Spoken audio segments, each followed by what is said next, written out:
A trainer has died from a caffeine overdose, and the Killing Stone has split in two, releasing a fox demon, and endangered sharks are found in cat and dog food, according to a new study.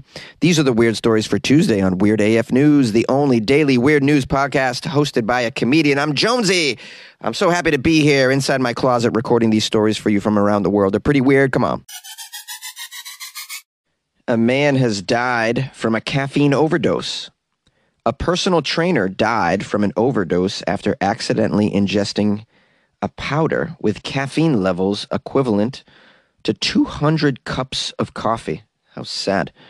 I was very interested in this particular story because I'm such a caffeine junkie. I sort of knew you could OD on caffeine. I've never heard of someone doing so. This poor soul, his name is Tom Mansfield. He's age 29. He bought a 100-gram bag of caffeine powder from Blackburn Distributions, which is a British sports supplements company. Now, the recommended dose of caffeine powder, which you would add to your smoothie or your juice or whatever, this is often used by people that are going to the gym. You know, it's a pre-workout beverage, give you a little kick. Well, the recommended dose is between 60 and 300 milligrams. Now, the 300 milligram dose is on the high end, and you'll find that in certain energy drinks like Monster Energy or Bang Energy.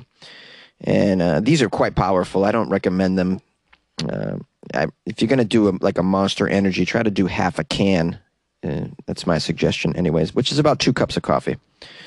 It says here, Tom had a digital scale that he was using to measure the product because it did not come with a measuring scoop.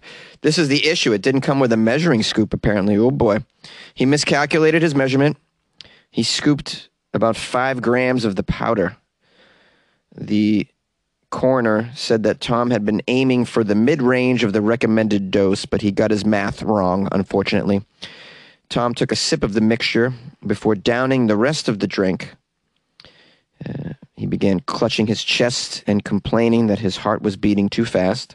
Minutes later, he started foaming at the mouth. Paramedics arrived at his home, tried to resuscitate him for 45 minutes before pronouncing him dead at the hospital.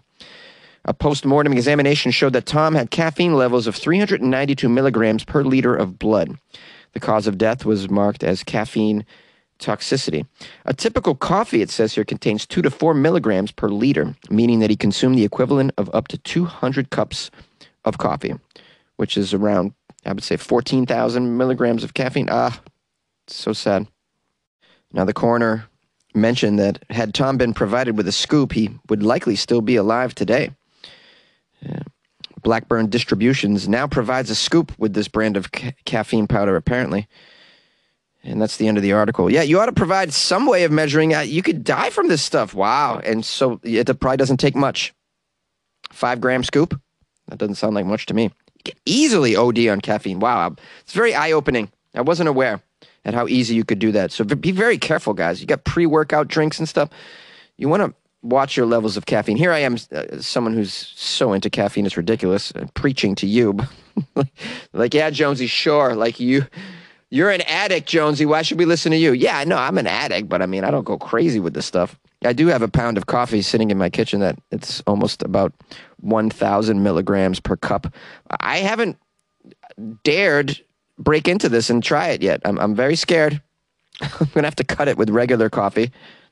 It was a gift, and I want to make sure that I at least try it. Hopefully, I won't be foaming at the mouth or anything. Just be careful out there with your chemicals, guys, okay? Everything in moderation in life, all right? Everything in moderation, except for sex. The Killing Stone, said to have held a demon for over 1,000 years, has split in half. Oh, well, this is very ominous indeed. The Seshoseki Killing Stone is said to have sealed the spirit of a vengeful fox demon for over 1,000 years. Well, this stone just split in half. The Demon Stone is located in Nasu, Japan, near a very famous hot spring. It's been roped off for a long time due to dangerous sulfuric fumes, but you can view the stone from a distance. Local officials have confirmed that the stone is split. They noted a small crack that naturally appeared over the years. As legend holds, this fox demon has been around for thousands of years. It's appeared in China as well as India, and each time it chooses to possess the soul of someone in power, manipulating them, causing all sorts of chaos, terror, and misery. In Japan, the fox demon possessed the spirit of Tamamo no Mae, a beautiful woman who went on to seduce Emperor Toba. However, a famous exorcist by the name of Abe no Yashuchika caught on to the demon's tricks, sent 2 warriors to assassinate the demon. They chased the fox demon into the region of current-day Nasu, where, feeling cornered, it turned itself into this stone and began to emit poisonous gases, killing everything that went near it. Of course, the legend lived on and was the source of fascination for artists over the years. Many artists, especially in the 1800s, told the story of the fox demon through their art. In pop culture, it's also appeared in the manga Naruto, as well as Pokemon. Now, the legend has it that this evil spirit of the 9-tailed fox is embedded in this actual hunk of lava, which is the stone itself. Its separation into 2 roughly equal parts, believed to have occurred within the past few days, has really spooked online users who noted that, according to the folklore, this stone continuously spews poisonous gas, hence its name. While the stone was said to have been destroyed and its spirit exorcised by a monk who scattered its pieces across Japan, many Japanese prefer to believe that its home is right here, on the slopes of Mount Nasu, next to this hot spring. Visitors to the area, a very popular area, very popular for visiting the springs and for sightseeing, they've recoiled in horror over the weekend after witnesses posted photos of the broken stone. A length of rope had been secured around its circumference as it's lying on the ground, split in 2. Here's a quote from one hiker. "I feel like I've seen something that shouldn't be seen. I'm not too comfortable with this. I feel like I might be surrounded by demons now that the stone is broken. I'm not too comfy with this. Demons are something to be concerned of, all right? I just got off parole. I can't be hanging out with demons right now. I have to watch who I hang out with. I'm trying to cultivate a different group of friends that don't get involved in drugs and demon activities as well. No hauntings, in other words. I'm trying to go the straight and narrow right now, so I'm very concerned." Now, this stone is registered as a local historical site since 1957. It was mentioned in Matsuo Basho's seminal work, The Narrow Road to the Deep North, and it has inspired a play, a novel, and an anime film. A local volunteer guide is quoted as saying, "Well, it's a shame that the stone is split because it was a symbol of the area, but I guess nature had simply taken its course, These things happen." Local and national government officials will meet to discuss the stone's fate this week. What will happen? Well, you should put it back together and reseal it, okay? Get that demon inside. You can't have the demon stone just open like that. It's an open door. It's a portal to who knows where. Close that damn thing, man. Come on! You like podcasts? You're listening to my podcast. Maybe you thought to yourself, I'd like to make a podcast. Too difficult. No, not with Anchor. Anchor has free creation tools that allow you to record and edit your podcast from your phone or your computer. Anchor distributes your podcast to Apple, Spotify, Stitcher, and more. They have advertising integration, so you can even make a little money off your podcast.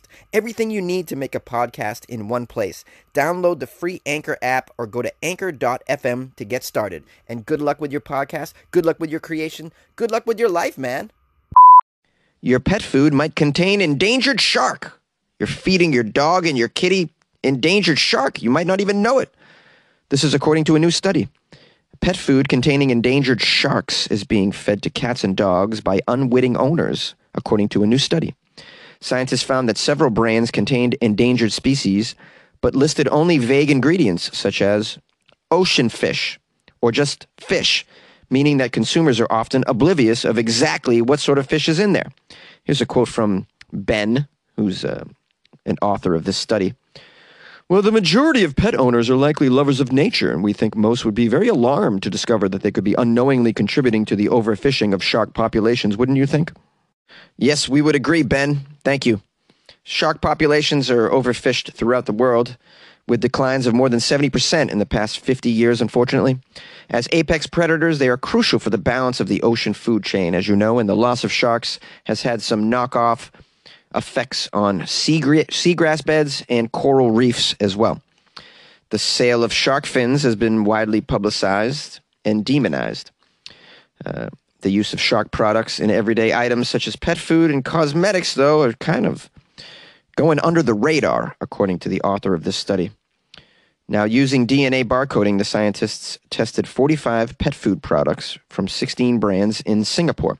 Most products use generic terms such as fish, ocean fish, whitefish, or white bait in the ingredients list to describe their contents, with some specifically listing tuna or salmon. Others did not indicate fish whatsoever. Of the 144 samples sequenced, 45, or roughly one-third, contained shark DNA. The most frequently identified species was blue shark, followed by silky shark and white-tip reef shark. The silky shark and the white-tip reef shark are listed as, quote, vulnerable in the International Union for Conservation of Nature Red List. Products containing DNA of the sickle-fin weasel shark, the Caribbean sharp-nosed shark, and the sand tiger shark, also vulnerable species, were identified as well in this food. The authors suggest the meat could be taken from shark carcasses that would be discarded after the valuable fins have been removed for, say, shark fin soup or something. And this could reflect a growing shark meat trade. They're calling for more accurate ingredient labeling so that people know what they are feeding their pets. They know where it comes from. And I support that. You should know where you're feeding yourself and your pets. You should know where all that stuff's coming from. And I would argue, please increase the font on those sides of those cans and foods and whatnot, because the font is too small. I have a tree nut allergy, and if I can't read the ingredients, if I got to go get my reading glasses to read the side of the damn thing, you're putting me at risk, okay? Can we put an increased font on the ingredients? Is that too much to ask of this world? Some of our lives are at stake here, and people want to know what's in their pet food. All right. We have a doctor in this story. These doctors get paid a lot to do very little. This guy, Dr. Andrew, let's see if he can contribute. He's an ecologist at the University of Exeter. He said the latest work followed research by his team and others revealing the presence of shark DNA in food products for human consumption as well, including the sale of spiny dogfish. Man, these shark names are so difficult. Spiny dogfish and hammerhead shark meat. And these things have been served to humans as well. So these things are in our food. You would think that they wouldn't throw shark meat around, but apparently it's got a very low value. It's just a cheap source of protein. Lots of people don't want to eat it, so you can't really sell shark meat through your normal supply chains. But yeah, here we have it ending up in our pet food. That ain't the place for it. So just scrutinize your pet food, guys, before you feed it to your loved ones. And yeah, that's all I got. Yay! We got the news. Yeah, Weird AF News. Hi, everyone, and thank you for joining me once again for an episode of Weird AF News and making it all the way to the outro. We're going to keep it brief. If you guys would like to call the show, the number is 646-450-2012. My email is funnyjones@gmail.com. Follow me on the gram at funnyjones to keep up with what's going on in my life if you have any damn care in the world. DM me, say hello. I'll write you. If you'd like to support the show with a little bit of bucks every month, maybe buy Jonesy low levels of caffeine, because now I'm afraid I'm going to OD in a closet. You can go to the Patreon, patreon.com/weirdafnews. Or go to weirdafnews.com, click on the Patreon link, or click on Buy Jonesy a cup of coffee. But just don't buy me too much. I don't want to overdose here. So keep it under 200 cups, please. Appreciate you. Love you. Ta-ta.